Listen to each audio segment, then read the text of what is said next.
For years, Crimea was not just occupied territory for Russia. It was a military bridge to the southern front. Supplies, fuel, ammunition, and reinforcements moved through this corridor. But Ukraine may now be turning that same corridor into one of Russia's most dangerous vulnerabilities. Recent battlefield reports suggest Ukraine is expanding a mid-range strike campaign against Russian logistics routes. The focus is not only on destroying trucks. The larger goal may be to make every movement toward Crimea slower, riskier, and more expensive. That matters because Crimea depends on connection. It needs roads, bridges, depots, rail links, and fuel networks to remain militarily useful.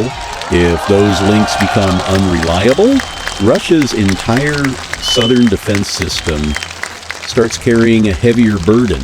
This is the first major consequence.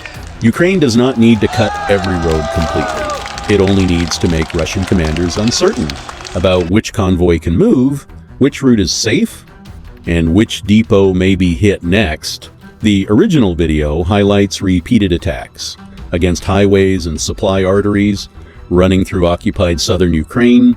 Those routes connect Russian rear areas with Donetsk, Zaporizhia, Melitopol, and eventually Crimea. For Russia, these roads are not just lines on a map. They are the physical system that keeps units alive. When fuel trucks burn, when ammunition vehicles are delayed, and when drivers fear movement, frontline operations become harder to sustain. Reuters recently reported that Ukraine's military leadership claims it can strike Russian logistics throughout occupied areas.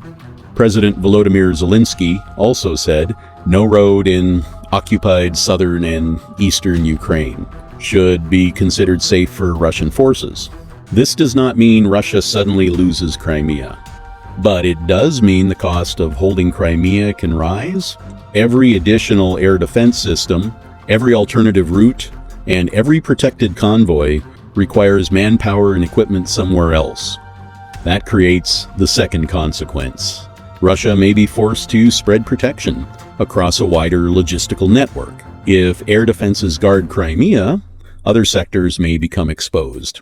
If defenses protect the front, Crimea's supply routes may remain vulnerable.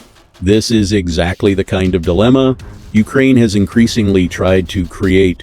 Instead of seeking one dramatic breakthrough, Kyiv appears focused on making Russia defend too many important systems at the same time. Business Insider reported that Ukraine has used a mid-range drone known as Morrigan to target the R-280 Novorossiya highway. That route links Rostov-on-Don to Crimea through occupied territory and is important for Russia's southern logistics. This shows why mid-range drones matter. They occupy the space between frontline FPV drones and long-range strategic strike systems. They can reach roads, depots, air defenses, and support vehicles, far behind the immediate battle line. The third consequence is psychological. A road does not need to be destroyed forever to become dangerous. If drivers believe drones may appear at any time, movement slows down, convoys become smaller, and logistics become less predictable. That uncertainty can be as damaging as the physical destruction itself. Military logistics depend on routine, fuel must arrive on time, ammunition must arrive before attacks, repair parts must arrive before equipment fails. When that rhythm breaks, commanders lose flexibility. They may still have troops, they may still have weapons, but the ability to move those resources to the right place at the right time becomes less reliable. The fourth consequence is economic. Russia can repair roads, replace vehicles, and move supplies through alternate routes, but every workaround costs money, fuel, time, and security forces. Ukraine's strategy appears designed to increase those hidden costs. This is why the campaign should not be viewed only as a series of drone strikes. It is part of a wider war of endurance. Ukraine is trying to make Russia pay more for every kilometer of occupied territory it continues to hold. The fifth consequence is strategic.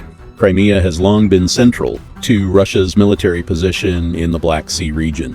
It supports air operations, naval activity, logistics networks, and political claims of permanence. If Ukraine can make access to Crimea more dangerous, the peninsula becomes less useful as a military platform. Russia may still control the territory, but control becomes more expensive, more exposed, and more difficult to translate into battlefield advantage. So what happens next?